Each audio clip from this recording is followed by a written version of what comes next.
bring these meanings over and over again is to review these things all the time, to read the Quran every day, and to have this not ghafla, to have the dhikr of Allah subhanahu wa ta'ala, that things changes, regardless of what people do, and what happens as a result of the sabr of this.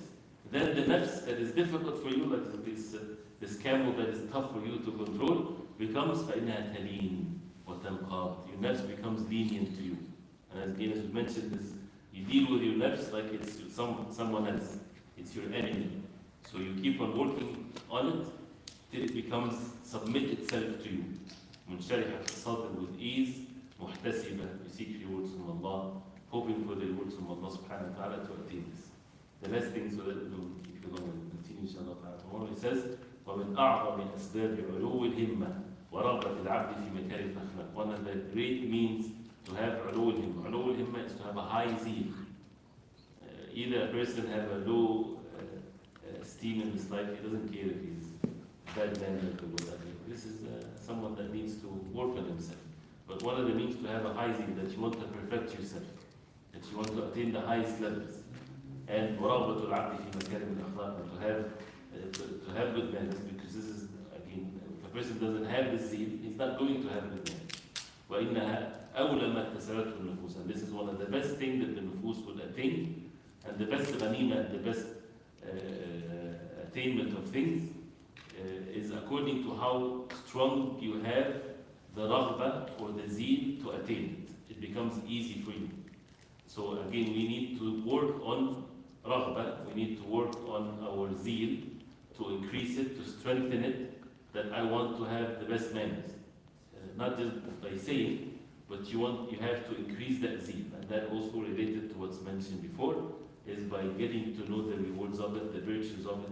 This is the means to enter Jannah, by making dua to Allah subhanahu wa ta'ala sincerely. And if a person is sincerely making dua to Allah to matters of deen, Allah subhanahu wa ta'ala give it to the person by the will of Allah. If a person says, Allahumma hassin khuluq, wallah, mean you have good manners.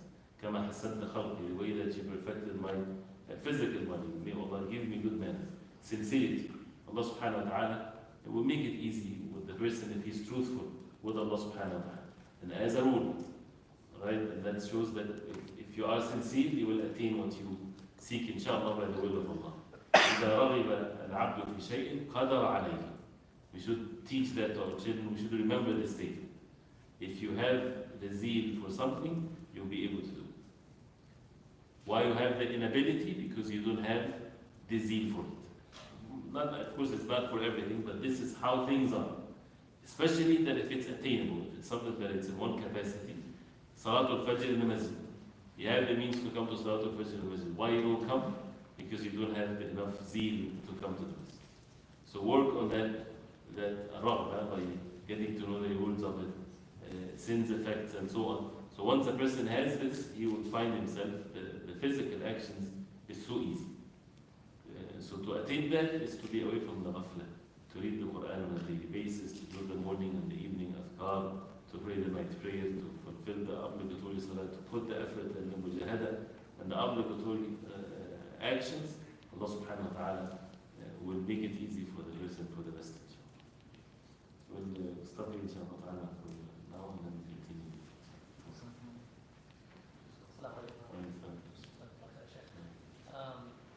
Just like حقوق العباد, there are حقوق Allah subhanahu wa ta'ala, right? So if a person transgresses the حقوق of ibad and don't seek forgiveness, like don't ask for forgiveness from a particular person, and then dies.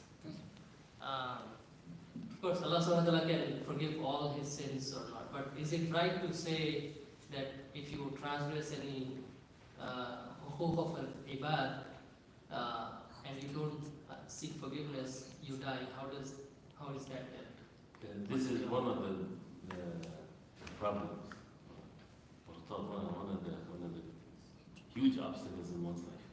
Because when a person dies and there is hukuk of al-ibad, the rights of some individuals not fulfilled.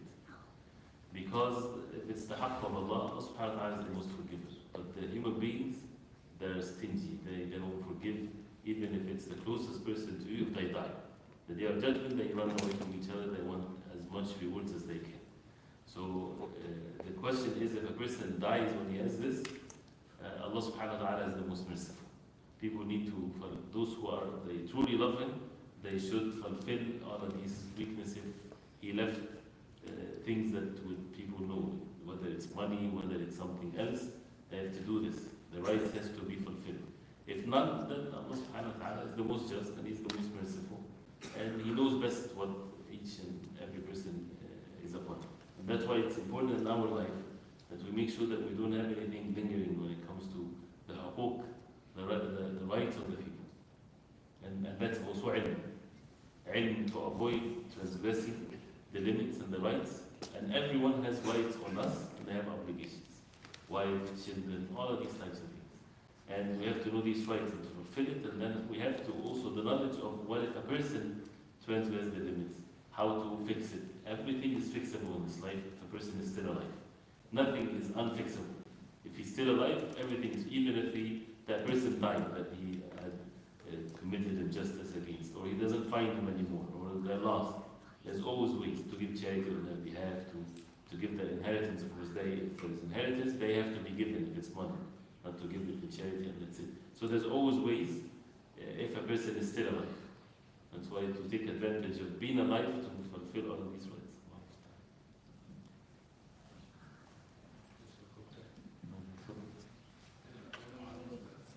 Almost the same question.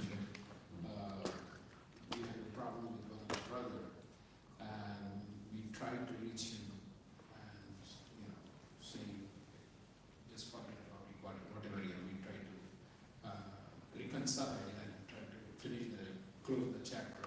And we have tried many times going to his home and asking his name, but he's not responding. It's one of the situations. One of the brother. Right. So what should we do? He left he has tried much, but with the phone messages, going to the home, through his channels, through his brothers, he tried his best, but he's not responding. If there is something that he has to get from them, and I'm not sure exactly what the situation, but say for example they took money from him, then they have to return the money under the door, put it in his account. There's no such a thing as when he's not responsible. If it's something physical, if it's not non-physical matters, and it's already been, his rights has been fulfilled, and people send him messages and so on, they should keep on trying once in a while, and also take all kinds of means. And in that case, that means they did what Allah subhanahu wa ta'ala commanded them to do. And they won't have any fault in the day of judgment if they fulfill their way. And making dua and people, they always get hostage to the good manners.